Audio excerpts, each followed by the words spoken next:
Hi everyone. Just going to hang out here for a second, let everybody join in. I was having a few technical difficulties, but I think I got underway. Let me know you're here.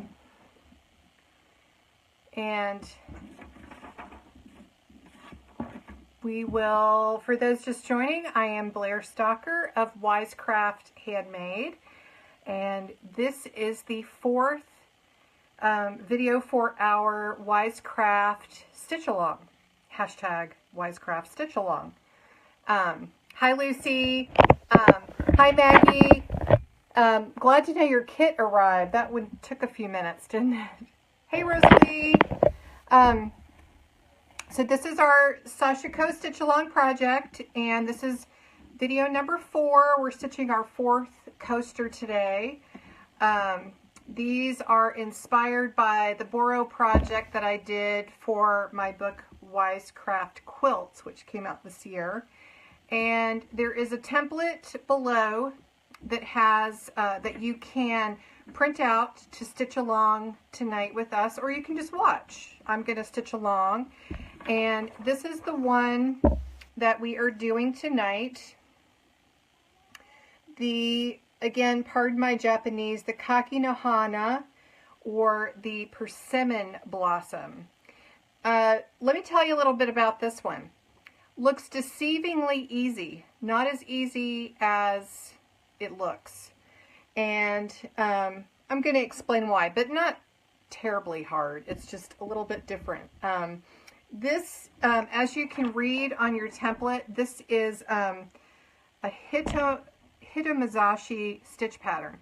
That means that it's a one stitch pattern. So you're going to stitch your vertical or your horizontal and your vertical rows just like we were doing, but it's one stitch that makes the design. And in these, the stitches, or in this particular type of pattern, the stitches are okay to touch.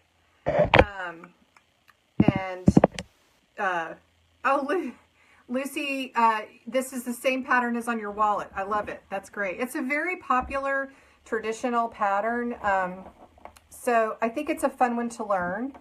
So again, print out your template at full size, no scaling.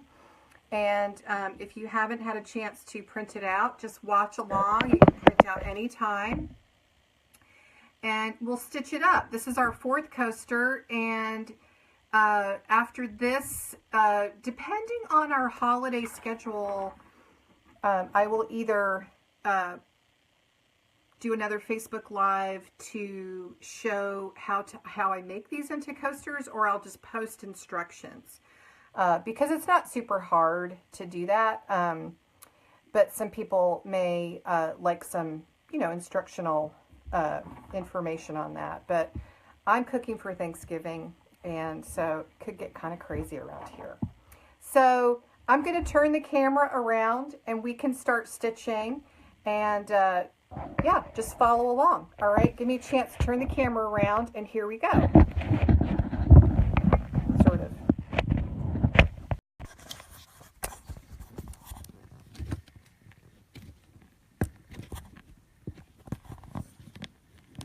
Sorry, it's just never a clean way to turn the camera around. Happy Thanksgiving to you, Tamara. Happy Thanksgiving to everybody that's going to be celebrating this week. And let me just flip and get you guys set up. Sorry about this. There's just no easy way to do this.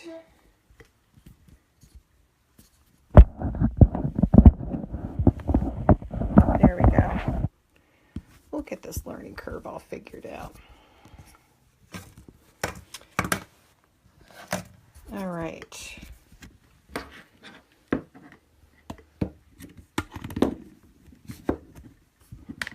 Get you set up. All right, I think we're good to go. Let me get you focused in. And let's get started. All right, so we have our pattern printed out at full size, the Persimmon Blossom. We have our fabric, our Sashiko fabric or some other fabric that you've been stitching on. Here are my first 3 patterns. So I'm going to fit the 4th pattern for my coaster here. You need some thread snips, a ruler, something to cut out the pattern with from the paper. I use this. Some tracing or carbon paper. And of course you'll need your Sashiko needle and your Sashiko thread. We again are just going to be using the shorter needle because these projects, these coasters are pretty small. We do not need the longer needle for these, but there are several types of Sashiko projects that you would use that one for. And I am going to be teaching a class, an online class very soon. So if you're interested in learning more about how to use that needle, the Hera marker, and all of those different things in your kit, stay tuned for that because it's going to be a lot of fun. So the first thing I'm going to do is cut out my template. And just a reminder, there's a nifty little 1 by 1 inch square there for everybody to check and make sure they've printed their template at full size. And you're just going to cut out along the inside square. You don't need to cut out along the outside square. All right, so there's our template all ready to go. And I'm going to put my fabric back down. So I'm going to center it in here. Now I have to share with you guys, I sort of messed up a little bit. There's not a lot of space in between these 2 coasters. Now that's not horrible. That is still okay, but you definitely want to make sure there's a 1/2 inch of space between the 2 coaster motifs. It makes it a whole lot easier. All right, so I'm going to do a much better job this evening. And let's see, let me know you guys are there because I tuned, it like cut off for just a second and then it came back. So I want to make sure that everybody is there. Okay. So I'm going to keep on going. And what I was also going to mention is I'm going to, thank you. I'm going to try to use a piece of carbon paper that I've already used and see if I can get another tracing out of it. I'm kind of interested. I haven't really tried yet. So I'm going to tape my fabric down so it doesn't wiggle.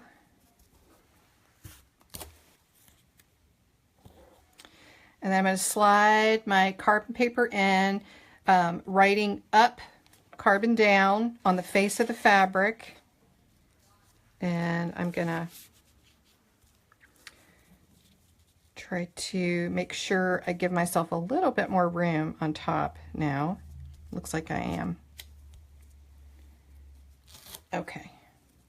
And then I'm going to tape this down.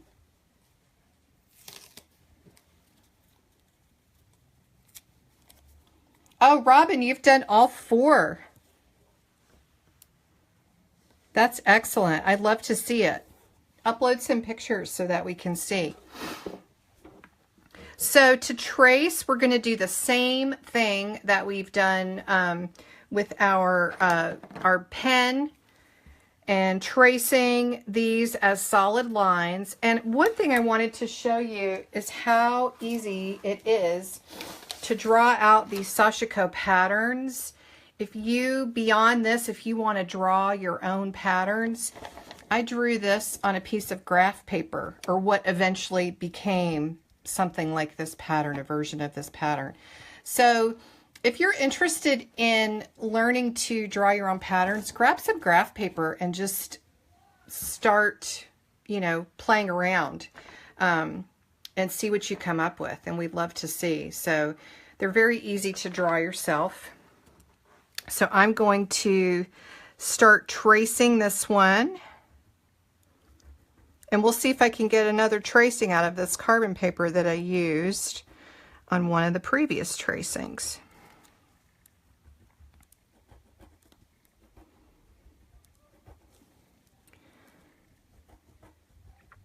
So I just ran to the grocery store and bought half of the food that I need to buy for Thanksgiving. And while I'm tracing this, I'll tell you guys that for many years growing up in North Carolina, we all gathered together, the whole family, for Thanksgiving. And because I was the quote-unquote little kid, even when I was in college, I never had to bring any food. I just showed up. And when my husband and I moved to Seattle, suddenly we had no family around, and I had to cook the entire meal from beginning to end.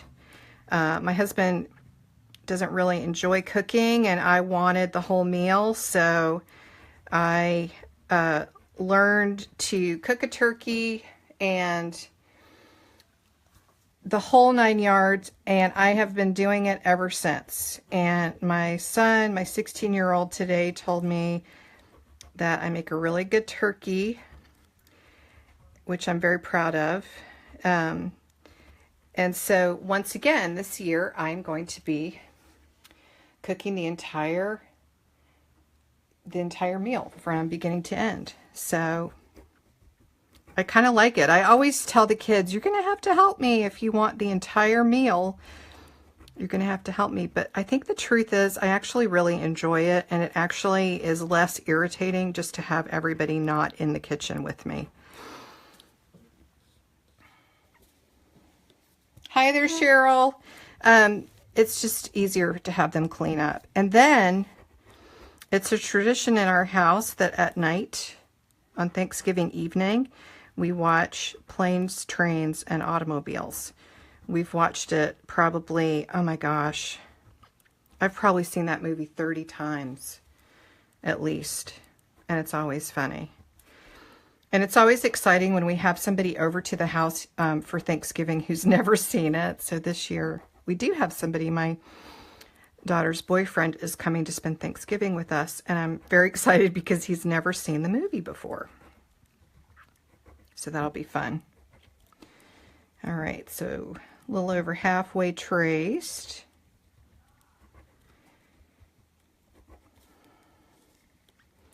So there are a lot of different versions of the persimmon flower, and a lot of them just start in the center like this and then make the outline as I've done here, but then they just continue making it larger and larger. So that's another way that you could do this persimmon flower Sashiko stitch. I tried that for these coasters and I didn't like the way it looked because it ended up with a lot of empty space around here, and then if I started to fill them in, I didn't like it as much as these little ones. So these are little teeny persimmon flowers. So Tamara, you enjoy cooking. Yeah, it's, you know, I never thought I would enjoy it, and I still, I don't stress about it, but I definitely have to like be on Thanksgiving because, you know, of the basting and all that stuff. As my kids get older though, they can do the turkey basting. Because the recipe I follow, you have to baste every 30 minutes. Or maybe I should just get a new recipe. I don't know. All right, last flower. And hopefully this all traced.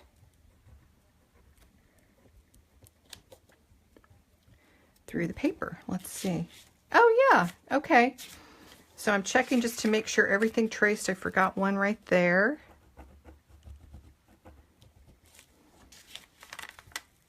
Yep. All right, perfect. I gave myself a little bit more room up there. So now we can take this tape away.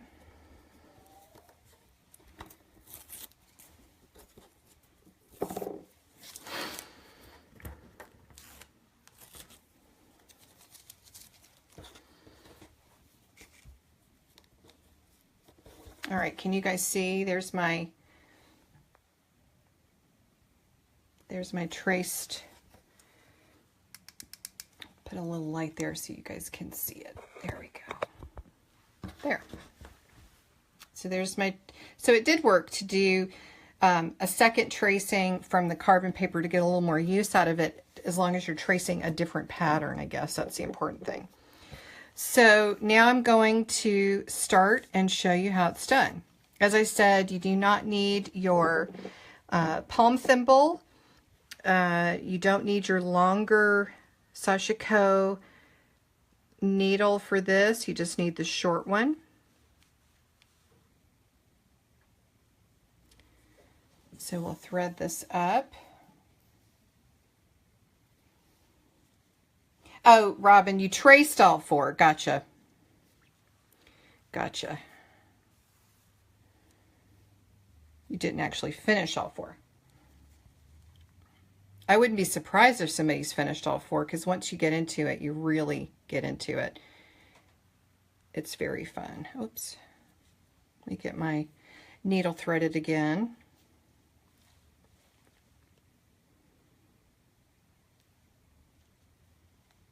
There we go. Okay, so I've got my knot. So for this one, again, we're going to stitch, you're going to start either all horizontal or all vertical. I usually start horizontal. And you're going to make a stitch everywhere you see these stitches here. So I'm going to start at the top first horizontal line, which is right here, and I'm going to go across, and then I'm going to leave a little slack at each one of these, and then I'm going to come back. All right, so let's see how this goes. So I'm going to stitch in there, then I'm going to come up in that center square of that little flowerette, like that, go down, whoops.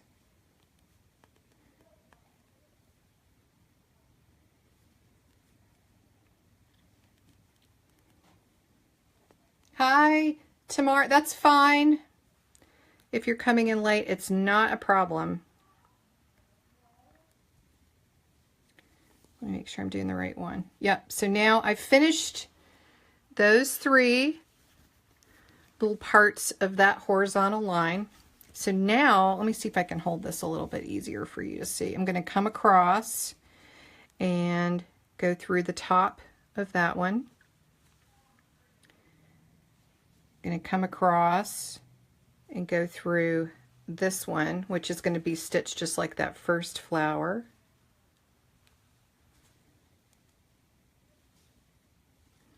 So now I've stitched all the way across. I've got it all bunched on my needle. Here's the back, and I'm going to pull it through.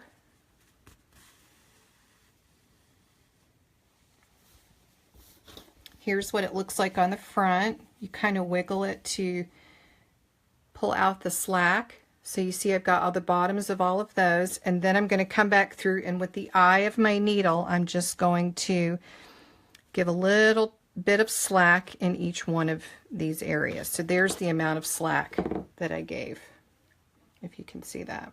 All right. So now I'm ready to start the next row. So the next horizontal row would be right here. Does everybody see that? So I'm doing the next horizontal row. I'm just holding it so that it's going this way, but I'm doing the horizontal rows. And I'm not pulling the thread hard because I'm going to go back and put a little slack in there. So just so everybody's clear on exactly what I'm doing. The reason this one was a little trickier to me is I really wanted all of these stitches that I'm making to be very uniform in length. So in other words, let me show you here. If I've just done these 2 stitches and my next stitch is like a row down and in between them to make the persimmon flower the next outline, I wanted it to be kind of uniform in length. And for some reason that just, it didn't look right to me. I actually stitched it a few times. So, and then I realized, let's just do it and not worry about that. If it looks weird now, a week from now, it's going to look just perfect. So I gave slack here and here, and then also remember where we turn our corner, you want to leave a little slack always. So now I'm ready to do the next row. And again, you can tell how much thread you have left and how many rows you can get as you're doing it, because it's really just that straight stitch.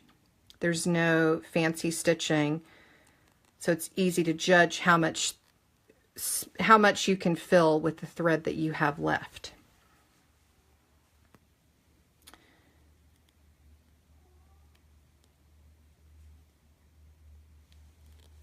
So I'm going back through here.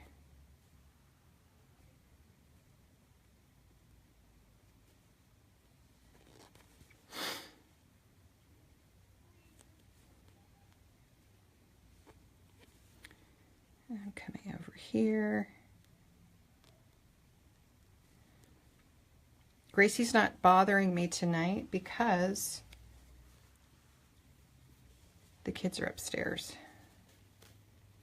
So now I'm going to pull that row through. Look at it, wiggle it to straighten it out. There's how it's looking. See how that's coming together? It's pretty cool. It's pretty cool the way it comes together. And then of course you're gonna pull back your slack a little bit. So I can tell from the length of this thread, I'm gonna be able to get probably like 1 more row. So let's go ahead and do it. So now I'm starting on the next flowers on this one and finishing up the flower that's sort of half dropped in between those 2.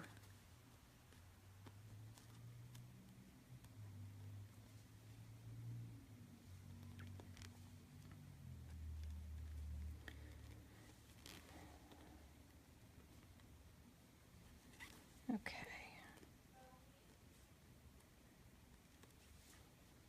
I have to pull it through here. And then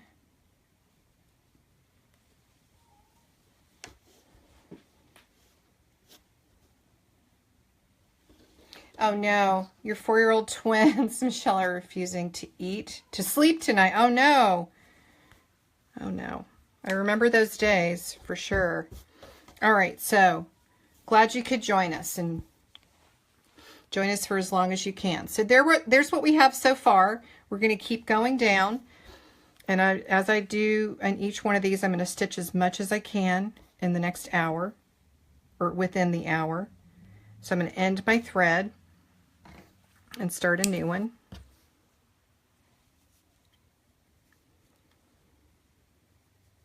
Yeah, I remember those days when a kid finally went to sleep and we were both either exhausted from trying to get the kid to sleep or just afraid to move for fear that the kid would wake up.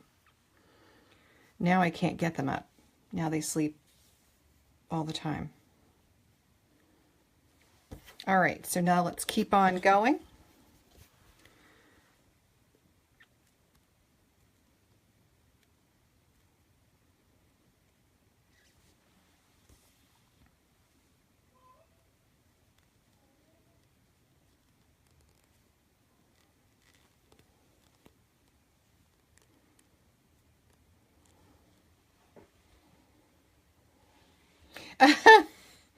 Michelle, you look forward to those days. It's pretty nice. Although, you know, teenagers sleeping can sometimes feel like you just want to wake them up and, you know, stick a broom in their hand or something.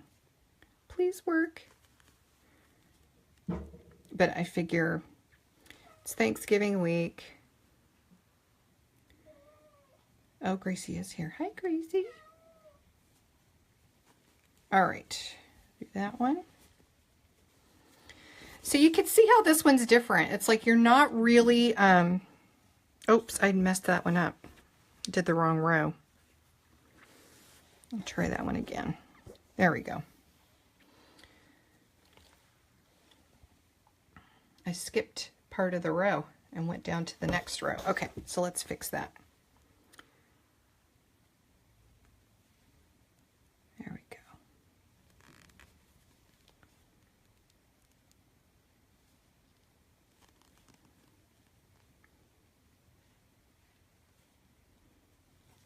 There we go. That should be the right row.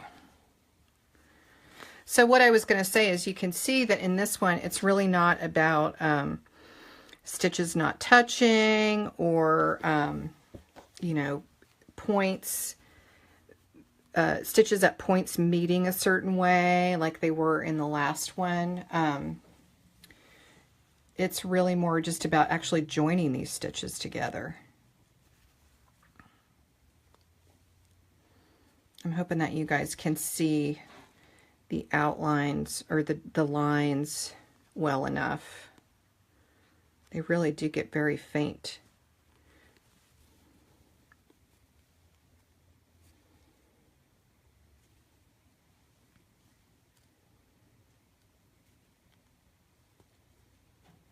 So there's that.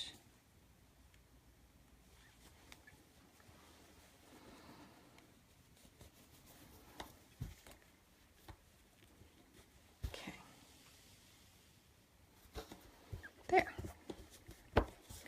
So then I'm just going to make sure I've got the slack, which kind of do. And then keep going because I've got more thread. So I'm going to start on the next row.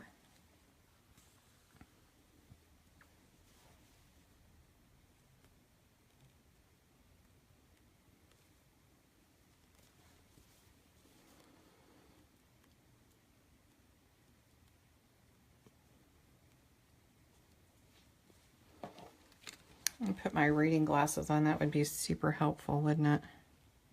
Seems like when the light gets really dark here in Seattle in the winter time that my eyes really have trouble some days more than others. It's kind of weird.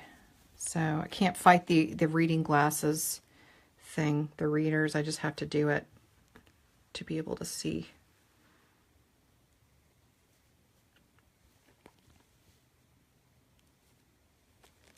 All right, so pull that one through.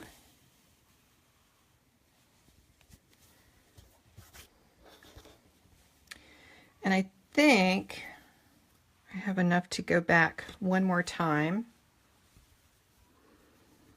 And then I'll go back and pull slack out for both of those rows, just so I make sure I have enough thread to work with. These patterns are so fun, the way that they just kind of appear. I know that some of you had, you know, like myself, thought that the hemp leaf was kind of tricky and had to reference the original template a lot. And believe me, I did as well. It's not the easiest pattern to see come together, but once it does, it's sure fun. This one is kind of cool because it comes together a different way. So let me, that's all for that thread. So I'm going to give myself a little slack here at the corners. That's what's great about this Sashiko thread. It's really easy to pull the thread through. And then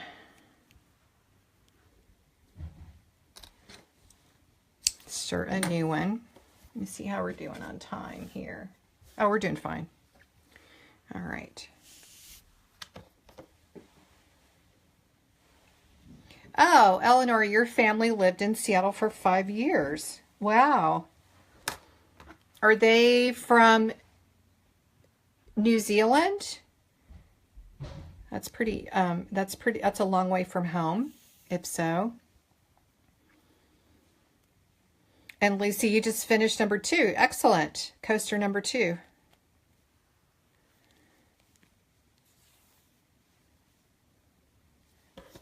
All right, let's continue on.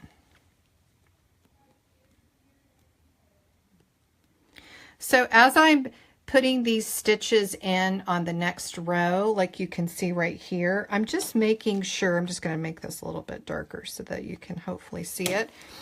I'm just making sure that where I'm putting my needle in is sort of aligned with this previous stitch here, because that's going to make the shape its nicest.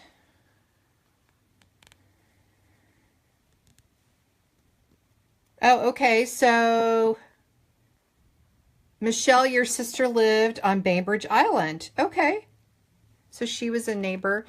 It is really, you know, Seattle's really pretty. And moving here from North Carolina, everybody always asks me how I deal with the darkness during the winter months and the drip. And it just doesn't really, I mean, it bothers, I think, even the most diehard Seattleites by, you know, I don't know, February or March or something like that. But most of the time it just really doesn't bother me that much. It is what it is. You change out your light bulbs to those happy lights or whatever, and you take your vitamin D supplements, and you know, you get outside when you can. So, but a lot of people really don't like it. It's very hard for them. So I can understand why it would be. I don't know why it's not harder for me, because I definitely came from an area of the country that has 4 seasons, and definitely not the drip. And my husband, being a cyclist, he just hates the winter because he commutes to work downtown by bike, and it's an hour commute each way. It's a real stress reliever for him, but it's just, he's like, you know, I go to work and my cycling clothes are wet from the ride, and then I go to put them on after work to ride home, and they're still wet. He's like, it's just the worst feeling ever. That doesn't sound very fun. All right, so let's see. Keep on going here.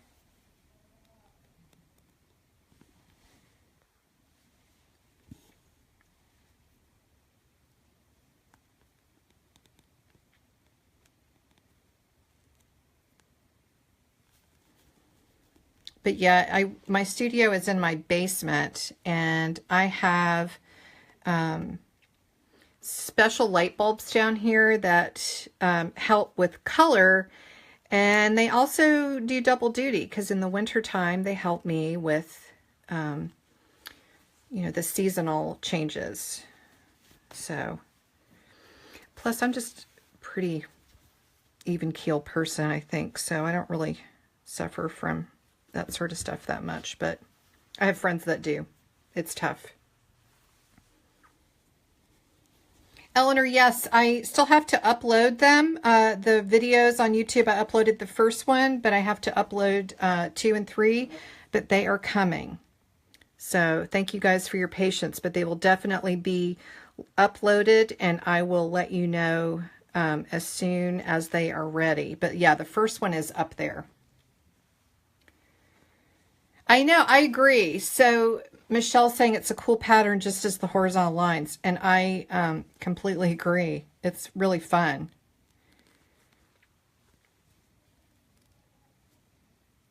Just as it is. And it just goes together so fast.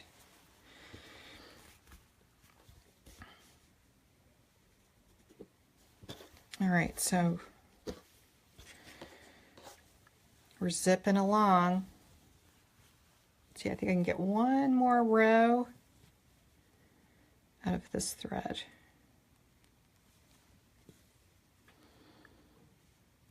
No, I can't. I'm going to get another one. I don't want to stop mid-row. It's not illegal to stop mid-row. I'm just thinking it might be easier to just start a new one. So I'm just going to make sure I've got all the slack I need.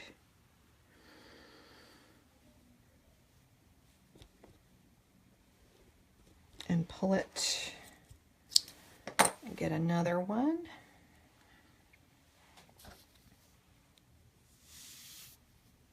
So you can see I have not, you know, I showed you guys how to twist this. This is how I learned to twist this Sashiko thread to store it. I've not had to retwist that since I showed you guys. I at night after the video is done, if I haven't quite finished, sometimes I'll grab all of this and stitch it upstairs with the family, but I have not had to re-twist that, so it's pretty cool the way it stays together. All right, so we've got 1, 2, 3, 4, 5, 6 rows left. Let's see how many we can get done. And if I feel like we're running short on time, I'm gonna stop and do the vertical line so we can see the pattern come together.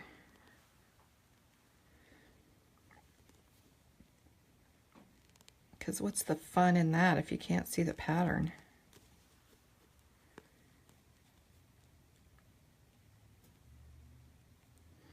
So now that I've learned these stitches and sort of like, you know, done a deep dive into this whole Sashiko world, I want to cover everything with these stitches. I want to make pillows.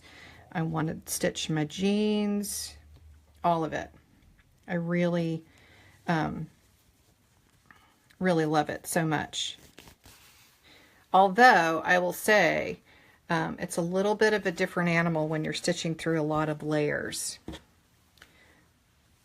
It can fatigue your hand a little bit, which is why that palm thimble and the longer needle make it so make it a little bit easier to do.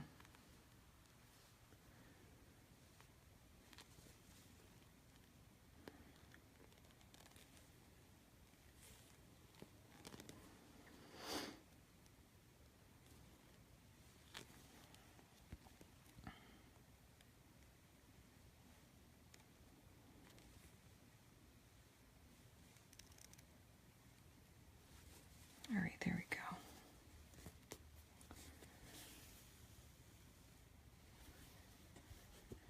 That is a cool pattern. Look at that. It's pretty fun.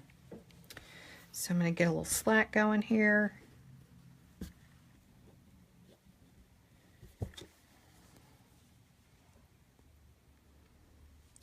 The good thing about having the slack in these coasters that you would have like in your clothing or something like that is that if you do get these stained and need to wash them,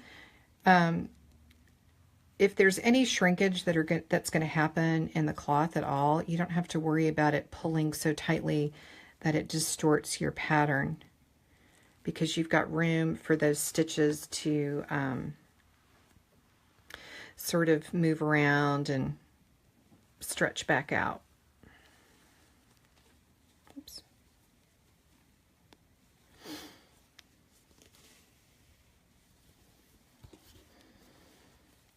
Almost done.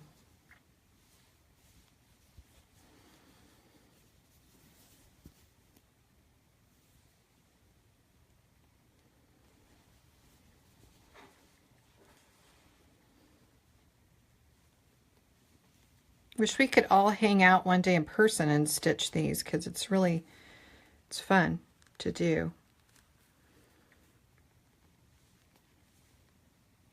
It's really meditative. I hope you guys can see that as you learn this, it gets super meditative, because as you grow your confidence level, there's like a real cadence to your stitches and a rhythm that you develop, and it it just all, you know, as you can imagine, just feels a lot more natural in your hand. All right, and no more room. Look, these threads really get used up quickly.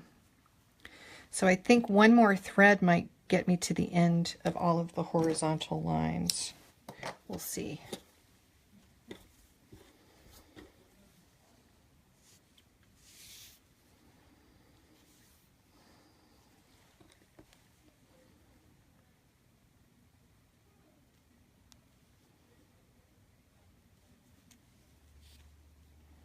And I will say that the best way I've found to thread these needles is to pinch this thread and take the eye of your needle and just sort of wiggle it in there and let the thread come through. That usually works the best because this thread, this Sashiko thread, is a little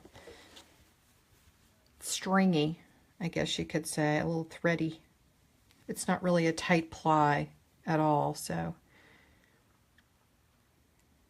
But if you guys, that brings me to another question. If you guys have come up with any tips or ideas that have made stitching any easier for you or less challenging, I would love to hear what those are too.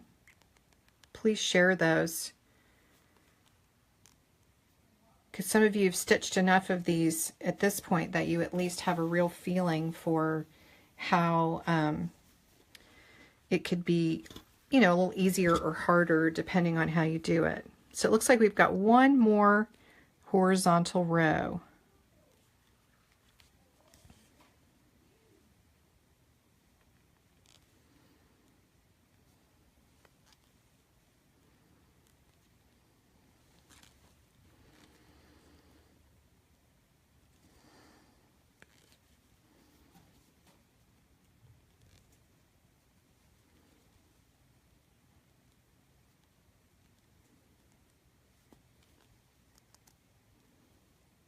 All right, last row. So I'm going to pull that through. And then I'm going to pull these back through. Maybe not that much. Okay. There, so we've done all of the horizontal rows, and now because I've been handling this, my vertical rows are looking rather faint, but I'm hoping that you can still see them. I can still see them, but I'm not sure if you can see them on camera. But now I'm just going to immediately turn and start stitching.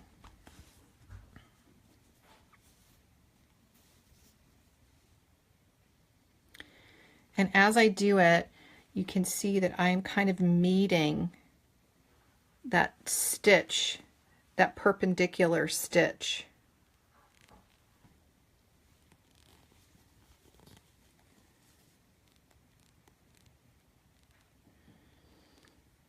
I'm kind of going through the same hole, maybe not always, but kind of.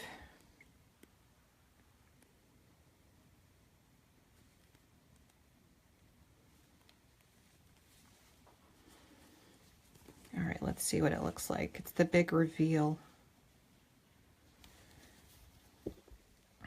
So there's my first row.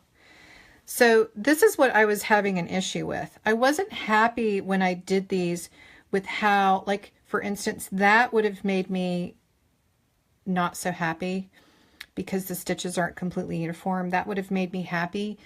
But the thing that I wanted to tell you guys is that if you do that, you don't notice those nearly as much once the entire pattern is stitched. And if you look at my, let me find my coaster.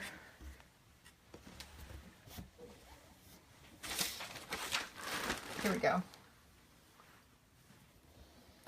So if you look at my finished coaster, there's a lot of stitches on there that don't exactly meet or that aren't exactly perfect. And when you look at the whole coaster, you don't really notice that anymore. And especially when I do that, you don't notice it anymore. I'm just kidding. But, you know, I think that looks pretty good. It's not perfect, but it's a hand stitch. So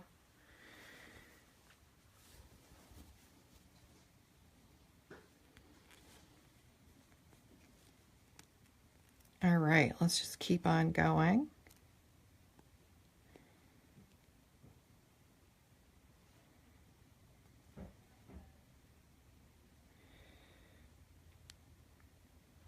I can't get it through there. There we go.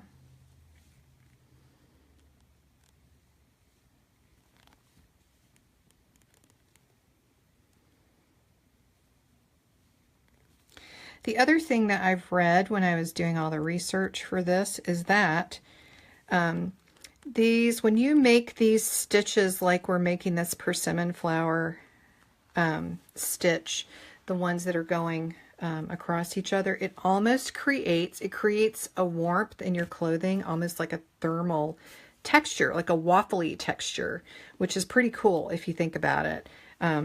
That, you know, they figured out, well, this could add warmth, or this just adding a stitch to their clothing like this could actually create warmth or hold water for firemen, something like that. So it's pretty cool. I'm just going to pull a little slack through here. And then knot that one off.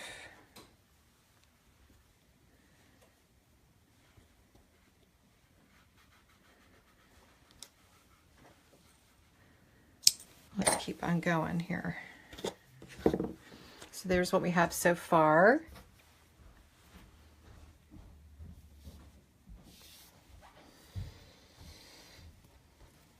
And we've got about 10 more minutes, so I'm just going to keep stitching. I'll get as much of it as I can stitched in the time that we have left.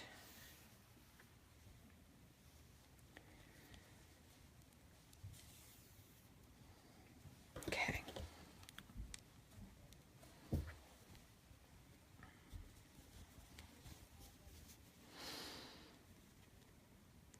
And also what I love about the stitching is that you can, you know, if you're not happy with it, if you just aren't satisfied with the way it looks, it's so easy to take out that you really can easily take it out, redo it, and get it looking more like you want it. It's very forgiving that way.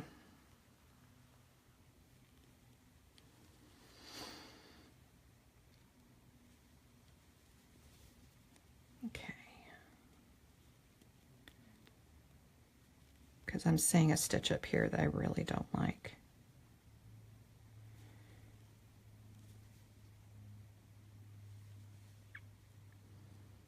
Yep.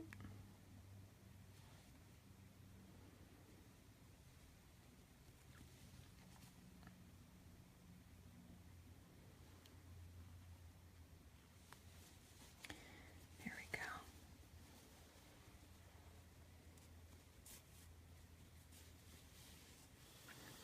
You guys, I'm not able to see my comments very well, so my apologies if you have asked questions and I haven't answered them. If I haven't answered them for you, I will answer them. Oh, here we go. Now I can see them. Hi, Risa. You guys, I missed some of these comments. I'm so sorry.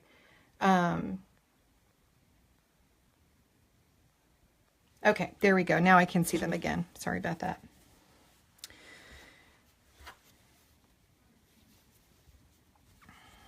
Alrighty. So now, so see, I'm not super happy with that. I'm not really sure what happened right there, but I might actually take that out after tonight. After tonight's session and just redo it, just because it's so easy to just redo it and be done with it.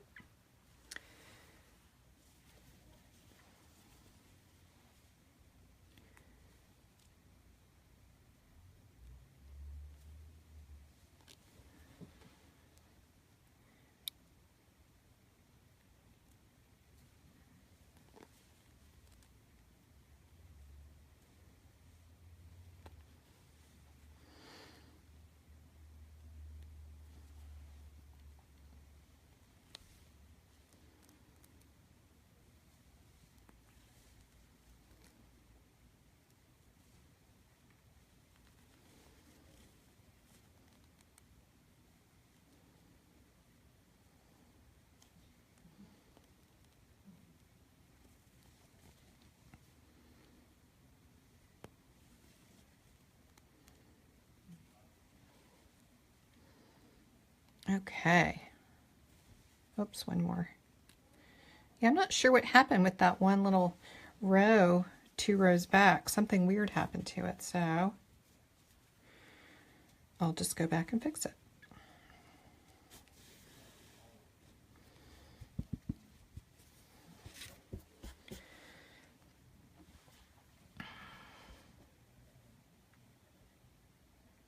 So I'm still going to add, for these particular areas right in here, you don't need to add slack to all of those where you're like just skipping a stitch. However, you do want to add slack where you turn the corner. And so if you do that, so I'm holding that in place, and I'm just sort of pulling it to keep it, keep the tension smoothed out. And let's do another row.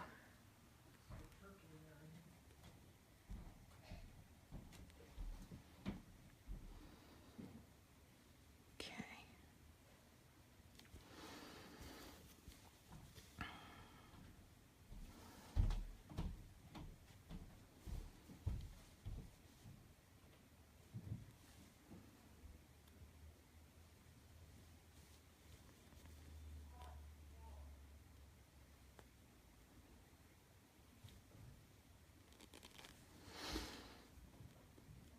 So as you do this, you know, decide for yourself if you like a little of the thread or fabric showing through of each join, or if you would prefer it to be more solid like that, and just plan to do it, you know, as consistently as possible that way, all the way across.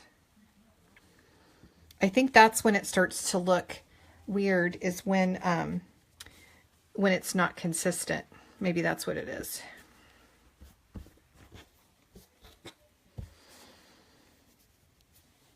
All right, and then I'm going to stitch this last little bit to finish off these flowers, and we'll have some finished flowers to look at. Oops. So on these sections here, where you're skipping over a lot of fabric, I would definitely leave some slack on the back there.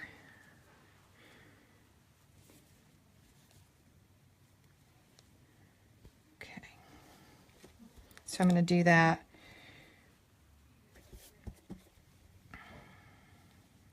And make sure that you've got slack where you turn the corners.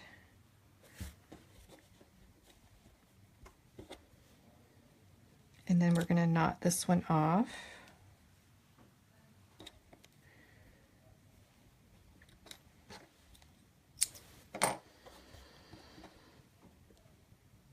And turn that one over, and I'll show you what we have so far.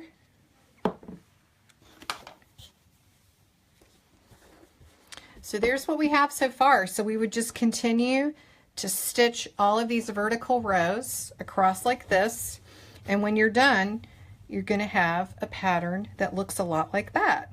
This is a little more dense than this one, but same idea, same idea. You can do the persimmon flower 100 different ways. And again, if you guys are interested, I encourage you to, you know, try drawing out some on some graph paper and just see what you think. It's super easy to do. And I think you would probably really enjoy it. And if you do, post in the group and let us see. I'm going to turn the camera back around. And bring you down here. So that's it. So the back of the coaster looks like this. So if you guys want me to post instructions on how to finish it, what I did with mine, pretty simple actually. I like them rigid, I don't like them flimsy, so these have just some matching or blending fabric on the back, and then I put a layer of interfacing inside because I like them rigid. You could also put just 2 layers of fabric on the back. I'll show you how to do that. It's pretty simple. But yeah, that's what these have. And it's a little more, it has a little more body to it. This one I did not, and as you can tell, it's a little flimsier.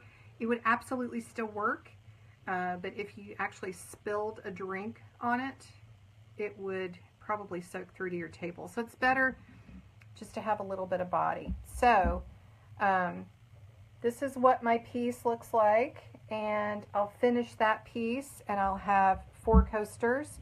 So I will post how to finish these up into coasters. I'm happy to do that. I'll just do like a downloadable sheet so that you guys can see exactly how to finish them. It's super easy. But this is it. We've finished our 4 coasters after tonight.